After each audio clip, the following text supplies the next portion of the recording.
What is up, FGO fans? Welcome back to another new servant analysis video. This one is on caster Zetian. This is a very interesting servant, and I'm just going to go ahead and put it out there. I think that she's going to fly under the radar. Let's take a look.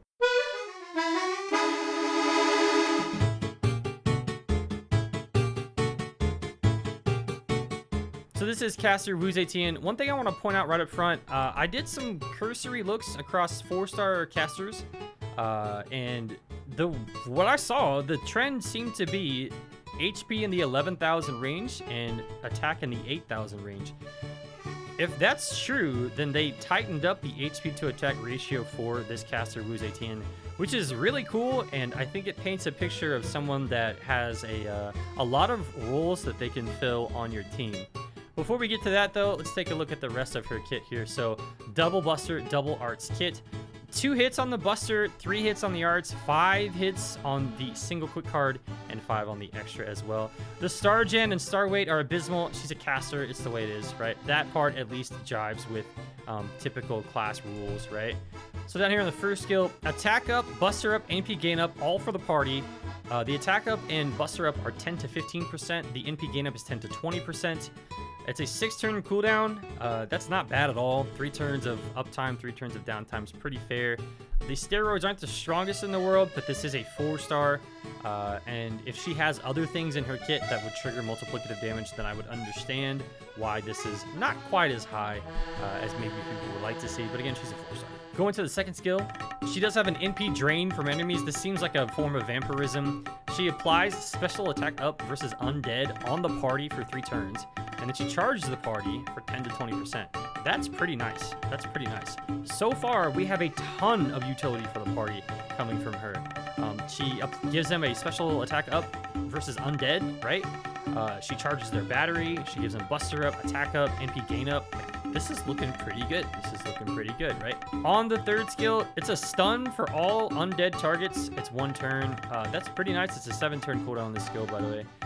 But more importantly, she restores HP for the entire party, 1,000 to 3,000 HP, and she removes all debuffs. 7-turn cooldown is a little steep for my blood. It's a little steep for my blood for this particular skill. I understand the utility of it, and I understand that this is a 4-star who has debuff cleanse on the entire party. Like, that's awesome. That's big. I understand the logic of making it 7-turn cooldown. However, I just would not like to see 6 turns of downtime, because that's what this is. My stun is 1 turn, my HP restoration is immediate, my debuff cleanses as well. I'm not getting this back for 6 more turns if that's at level 10. That kind of stings. That kind of stings. You never want to see 6 turns of downtime on a skill that isn't like particularly game-breaking in the first place. So, yeah, I guess it is what it is, but you know. So over here on her NP, 5 hits on her Buster AoE NP. She applies NP damage up for herself, scales with Overcharge, and she will apply the Undead trait on all enemies. And she'll deal super effective damage against human attribute enemies. And then she'll apply 20% defense down on all enemies. Okay. So we can already see that she has access to all 4 aspects of multiplicative damage, attack up, card color up, NP damage up, and super effective modifier. Love to see that. Love to see that. So we already know that she's capable of doing more damage than some of her other 4-star caster counterparts. Maybe not all of them, but for some of them. She has Attack Up, Buster Up, NP Gain Up for the party. She's not selfish about it. On the second skill, she'll help control the NP of the enemy by draining charge. She'll give everyone special damage up versus undead. She'll then apply undead on her own NP. And after her NP, because it's 3 turns, she can stun those with undead. I really like the synergy here. So over here on her passives, she has mental debuff immunity. Now that's big because if you're in a challenging fight and you're getting hit with a lot of mental debuffs, your party mates are going down, right? She's like hanging out right there. She can cleanse their debuffs because she hasn't been affected, and she can heal them as well. Her third append, I believe it's anti-foreigner. It is. You can do with that what you want.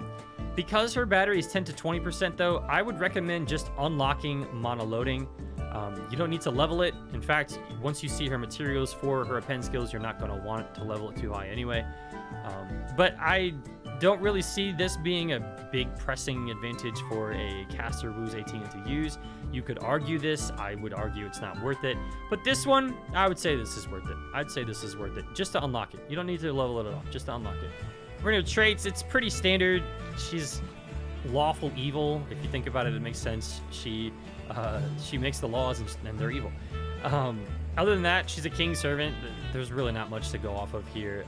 If she's ever like an enemy in a future event or something like that, you'll have some things to work with based on those things. But overall, it's really not like anything to call home about here.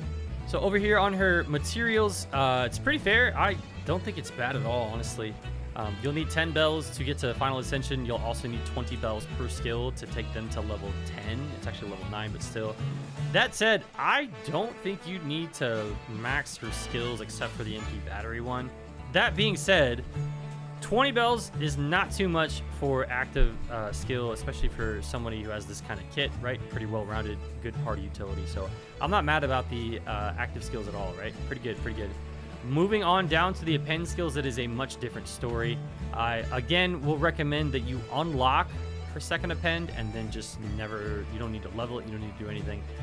But doing that will take her past the threshold to be able to use Ilioscope and MLB Imagine. Pretty standard scaling, right? Everything makes sense here. It's all good. Everything's fine. And then we get to 36 chains, and I don't feel so good anymore, Mr. Stark. After that, you need 60 ceremonial ashes to go from level 8 to level 9. I don't know how else to say this other than to say that I don't think that's worth it. I don't think that's worth it. So unlock the second append if you are going to use Caster Wu. Hopefully what you've seen so far might make you think, you know what, she's got a lot of utility that I could use in my party, so maybe I'll give her a try. If not, totally cool. But this is a lot. It's a lot of ceremonial ashes here. So if you do plan to go all the way into crystallized lore territory, especially for an append, you are going to pay for it. Just keep that in mind. For the Bond CE here, pretty nice little scene. Looks pretty cool, relaxing, nice drink, right? Down here on the effects for it, she'll give everybody special attack versus undead, 15%, and then the NP gain up is also going to be a thing. It's 10% when on the field for the party. It's a pretty solid Bond CE that you'll probably never use. So that is Caster Wu Zetian. I'm impressed. I like her kit. I do. It's very solid. You're not gonna like, you know, take over for someone else's SSR placement with this kit, but like, it's good. It's solid. I enjoy the way they've built this kit, right? So if you get her, I would honestly recommend taking a look at, you know, possibly incorporating her into your comps. As we saw, her Bond CE is not really going to do much for anybody long term, but like it could be like a NIST usage thing. Regardless though, solid servant, solid kit. I like it. I do. I like it. I like that they didn't meme her. Like, this is legitimately a very solid kit. It's a very good kit. Thanks so much for watching. Take care of yourselves. I'll see you next time.